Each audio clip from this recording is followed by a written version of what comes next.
Morning, Happy New Year. Pastor Donna here, coming to you from the United Church, where the table has been set.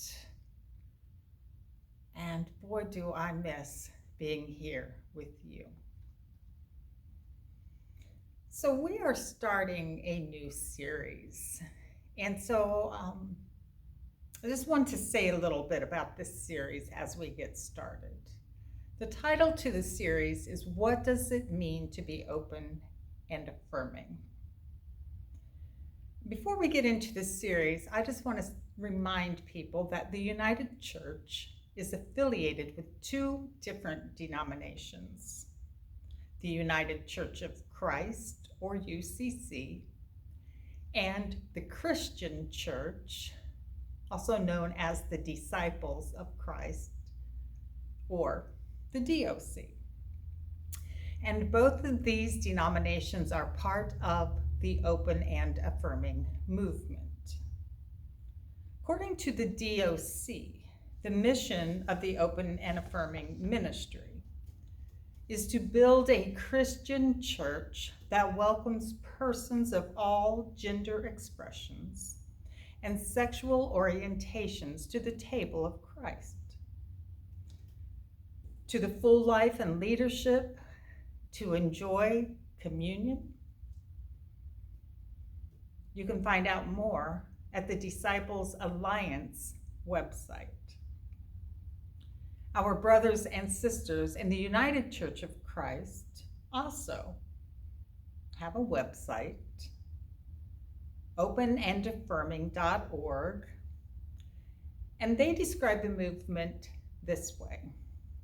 Open and Affirming, also called ONA, is a movement of more than 1,500 churches and other ministries in the UCC that welcome lesbian, gay, bisexual, transgender, and queer members. More than 350,000 members of the UCC belong to the ONA churches, and the movement is growing rapidly.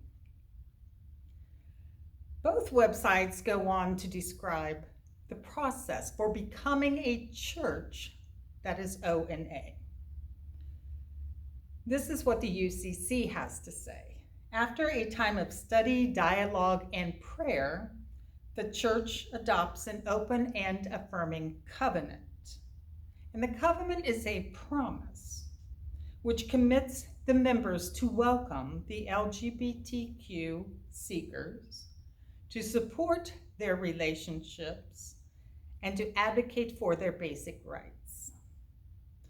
All sacraments and rights of an ONA congregation are available to all people. ONA churches take seriously the Bible's admonition to accept one another, just as Christ accepted you. And we accept one another in order to bring praise to God. The Bible verse is from Romans, chapter 15, verse 7. The United Church became an open and affirming congregation in 2007. And at some point in this series, we will explore the covenant. We will read the covenant.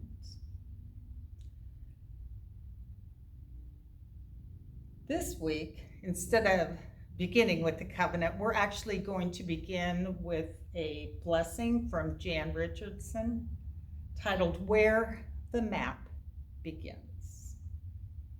And we're going to start here because this blessing is filled with reminders that are helpful to us as we begin this series.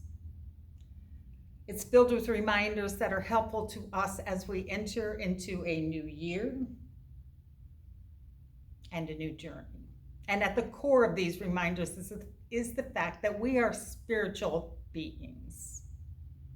We are seekers and traveling in a way that is whole, hope-filled, and holy. And what that means is the signs we look for are not those that have been created by human hands.